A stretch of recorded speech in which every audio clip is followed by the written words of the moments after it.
திருக்குறளில் மான் என்பது ஒரு குறியீடாகவோ அல்லது உவமையாகவோ சில இடங்களில் கையாளப்பட்டுள்ளது. நேரடியாக மான்களைப் பற்றிய இயல் இல்லை என்றாலும் அதன் குணங்களை மனித இயல்போடு ஒப்பிட்டு வள்ளுவர் விளக்குகிறார். முக்கியமாக பின்வரும் இடங்களில் மானின் பயன்பாட்டை காணலாம். 1. படைமாட்சி, படை வீரம். படை வீரம் பற்றி கூறும்போது புலிக்கும் மானுக்கும் உள்ள வேறுபாட்டை வள்ளுவர் அழகாக கையாள்கிறார். கூற்றம் குதித்தெழுந்தார் போன்றது மாற்றலர் பாற்றரார் மானின் குழாம். இதன் பொருள், சிங்கத்தைப் போன்ற வீரம் கொண்ட ஒரு படை முன்னேறி வரும்போது பகைவர்கள் எத்தனை பேர் இருந்தாலும் அவர்கள் சிதறி ஓடும் மான் கூட்டத்தைப் போலவே காட்சியளிப்பார்கள். இங்கே மானின் அச்சம் மற்றும் வலிமையின்மை ஒரு பலவீனமான படைக்கு உவமையாக்கப்பட்டுள்ளது. 2. மருந்து, அதாவது உணவு பழக்கம். உணவு முறையை பற்றி பேசும் மருந்து அதிகாரத்தில் விலங்குகளின் உணவு பழக்கத்தை மறைமுகமாக சுட்டிக்காட்டுகிறார். மாறுபாடு இல்லாத உண்டி மறுத்து உண்ணின் ஊறுபாடு இல்லை உயிர்க்கு.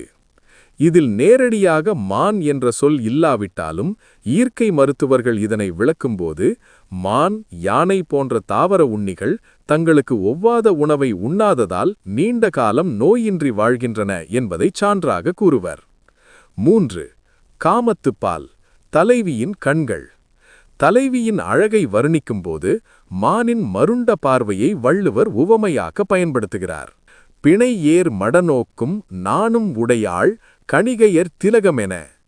பொருள், பெண் மானின் பார்வையைப் போன்ற மடப்பம் பொருந்திய பார்வையையும் நாணத்தையும் உடைய தலைவி அணிகலன்களுக்கெல்லாம் அழகூட்டும் திலகம் போன்றவள்.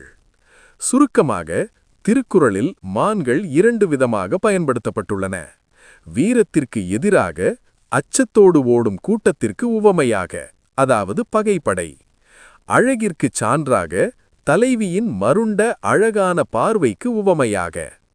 இந்த தகவல் பற்றிய உங்கள் கருத்துக்களை கமெண்ட் பாக்ஸில் பதிவிடவும் மற்றும் ஏதேனும் சந்தேகங்கள் இருப்பின் கமெண்டில் கேட்கவும்.